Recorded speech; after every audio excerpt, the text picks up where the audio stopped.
College में गर्मियों की छुट्टियां होने पर राधिका और रोहन अपने दोस्त मनोज और शिल्पा के साथ परिवार के पुराने फार्म हाउस पर घूमने जाने का प्लान बनाते हैं। गाइस, तुम दोनों को वो फार्म हाउस बहुत पसंद आएगा। बचपन से ही वो मेरी और रोहन की सबसे पसंदीदा जगह रही है। पर मैंने तो इतने सालों में तुम्हारे मुंह से कभी फार्म हाउस का नाम तक नहीं सुना।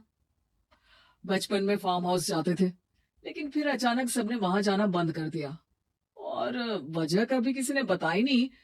पर अब हम चारों मिलकर वहां धमाल करेंगे। इसी तरह बातें करते कुछ घंटों का सफर तय कर चारों शहर से दूर ऊंची पहाड़ी पर बने राधिका और रोहन के फैमिली फार्म हाउस पर पहुंच जाते हैं। वाह यार, ये तो बड़ा ही सुंदर है। पूरा घूमोगे तो और अच्छा लगेगा, लेकिन उससे पहले सब फ्रेशन अप हो जाओ, फिर साइट सीइंग के लिए जाएंगे। राधिका और रोहन अपने अपने कमरे में चले जाते हैं, लेकिन मनोज और शिल्पा घर में घूमने लगते हैं, जहां शिल्पा की टक्कर हॉल के बीचों बीच रखी एक पुरानी लकड़ी की कुर्सी से होती है। आह, लग गई रे माता, इस कुर्सी को बीच में किसने रखा हुआ है? अरे तेरे स्वागत के लिए भूत ने रखा होगा। ओए, तुझे बहुत हंसी आ रही है।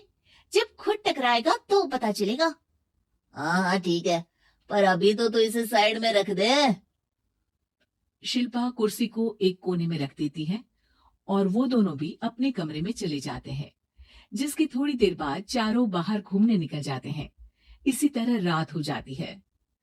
फार्म हाउस में वापस आकर वे लोग सीधा सोने चले जाते हैं। आधी रात को मनोज की नींद खुलती है। बड़ी तेज प्यास लगी है, पानी साथ लेकर सोना चाहिए था। हाँ, अब रसोई तक जाना पड़ेगा। मनोज आंखें मलते हुए कमरे से हॉल में आता है और अचानक रास्ते में रखी कुर्सी से टकराकर जमीन पर गिर जाता है। अरे मर गया रे दादा, शिल्पा सही बोल रही थी, बड़ी तेज लगती है ये कुर्सी तो, पर इसे दोबारा बीच में किसने रखा? मनोज एक बार फिर उस लकड़ी की कुर्सी को कोने में रख पानी पीकर कमरे में चला जाता है।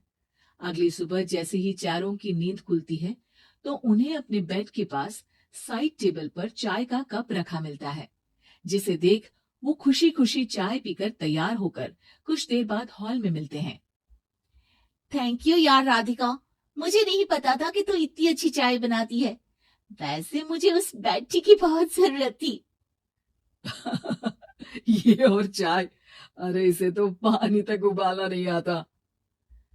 मतलब तूने हमारे लिए चाय बनाई क्या दोस्त? अरे चल पागल है क्या, इतना भी प्यार नहीं है मुझे कि तुम्हारे लिए बेड टी बनाऊं।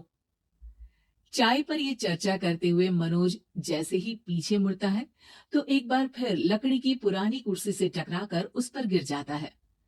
हाय रब्बा, अरे चाय छोड़ो, पहले ये बताओ कि इसे बार बार बीच में कौन रखता है? कल रात ही मैंने इसे साइड किया था। तुम पहले ये बताओ कि चाय किसने बनाई थी?